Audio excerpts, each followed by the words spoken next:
పాయకరావుపేట నియోజకవర్గ పరిధిలో నెల రోజుల్లో జరిగిన రోడ్డు ప్రమాదంలో 18 మంది మృతి చెందడం బాధాకరమని హోంమంత్రి వంగలపూడి అనిత అన్నారు. నక్కపల్లిలో మీడియాతో మాట్లాడుతూ హెల్మెట్ అవేర్నెస్ కార్యక్రమానికి శ్రీకారం చుట్టామన్నారు. రోడ్డు ప్రమాదంలో ఎక్కువ మంది హెల్మెట్ ధరించకపోవడం వల్లే మృతి చెందుతున్నారని అన్నారు. సురక్షిత రోడ్లు సురక్షిత జీవితం అంటూ హెల్మెట్లతో ర్యాలీ. హెల్మెట్ ధరిద్దాం, సురక్షితంగా పయనిద్దాం అంటూ నినాదాలు. వాహనదారులకు హెల్మెట్లు పంపిణీ చేసిన హోంమంత్రి అనిత. హోంమంత్రి వంగలపూడి అనిత కామెంట్స్. చాలా మంది 2 లక్షల రూపాయల విలువ గల బైక్ ను వాడతారు గానీ హెల్మెట్ ను ధరించరు. ద్విచక్ర వాహనం నడిపే ప్రతి ఒక్కరూ ఖచ్చితంగా హెల్మెట్ ను ధరించాలి. ప్రాణం చాలా ముఖ్యం. ప్రాణం కన్నా ఏదీ ఎక్కువ కాదు. పాయకరావుపేట నియోజకవర్గంలో ఒక నెలలోనే చాలా రోడ్డు ప్రమాదాలు జరిగాయి. చాలా బాధాకరం. ప్రతి ఒక్కరూ ట్రాఫిక్ నిబంధనలు పాటించాలి. పాయకరావుపేట నియోజకవర్గంలో ఎవరైనా హెల్మెట్ ధరించాల్సిందే. నాయకులైనా హెల్మెట్ ధరించకుండా రోడ్డుపైకి వస్తే డబుల్ ఫైన్ వేయండి. రోడ్డు ప్రమాదాల వలన చాలా కుటుంబాలు రోడ్డున పడుతున్నాయి. ముందు జాగ్రత్తగా ఉండడం అనేది చాలా ముఖ్యం. ప్రతి ఒక్కరూ హెల్మెట్ ధరించేలాగా అవగాహన కల్పిస్తున్నాం. హెల్మెట్ ధరిద్దాం, ప్రాణాలు కాపాడుకుందాం అంటూ నినదించిన హోంమంత్రి అనిత.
ఈరోజు మన ఆంధ్రప్రదేశ్ హోంశాఖ మంత్రి వారు మిమ్మల్ని అవేర్నెస్ కల్పించాలనే ఉద్దేశంతో, ముఖ్యంగా మీ కుటుంబాలని ఆదుకోవాలనే ఉద్దేశంతో, ఎందుకంటే మీకు చాలా చిన్న సబ్జెక్ట్లా కనిపించవచ్చు కానీ జీవితాలు, నెక్స్ట్ బ్రతుకులు, నెక్స్ట్ కుటుంబ వ్యవహారాన్ని మన చిన్న నిర్లక్ష్యం వల్లనే మనం రోడ్డు పడతాం.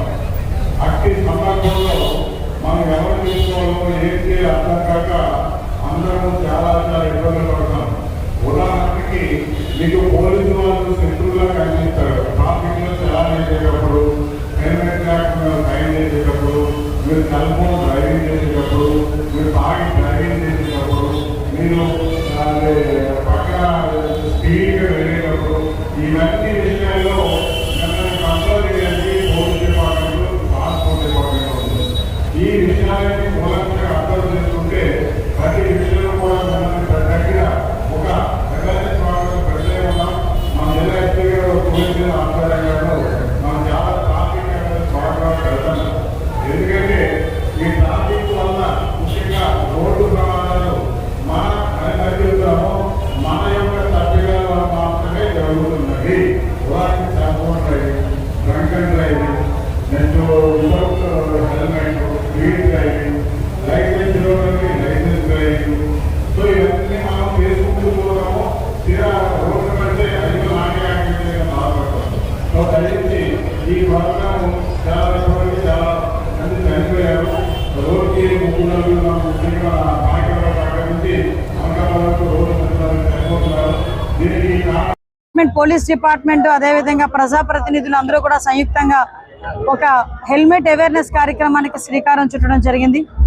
దురదృష్టవశాత్తు హెల్మెట్లు లేకపోవటం వల్ల ఈ నెలలో సుమారుగా పాయకరావుపేట ఒక్క నియోజకవర్గంలోనే దగ్గర 15 నుంచి 18 మంది లిటరలీ ఇప్పుడు మృత్యువాత పడడం జరిగింది.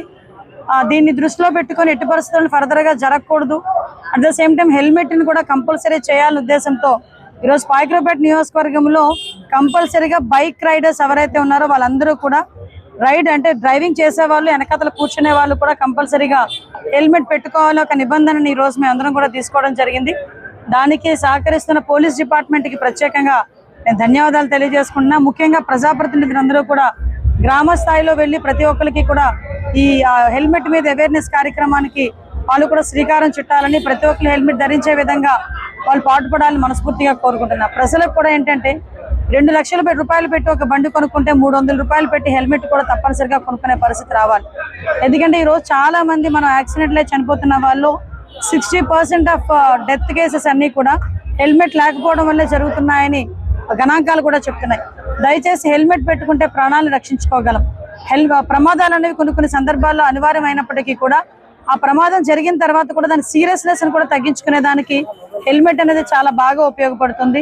తల్లిదండ్రుల దగ్గర నుంచి ఉపాధ్యాయుల దగ్గర నుంచి ప్రతి ఒక్కరు కూడా పిల్లలకి కూడా బండి స్పీడ్ వెహికల్ కొనిచ్చేటప్పుడు మీకు మా వార్తలు నచ్చినట్లయితే మా ఛానల్ ని సబ్స్క్రైబ్ చేయండి, లైక్ చేయండి, కామెంట్ చేయండి. మరిన్ని వార్తల కోసం R9 టీవీ ఛానల్ ని చూస్తూ ఉండండి.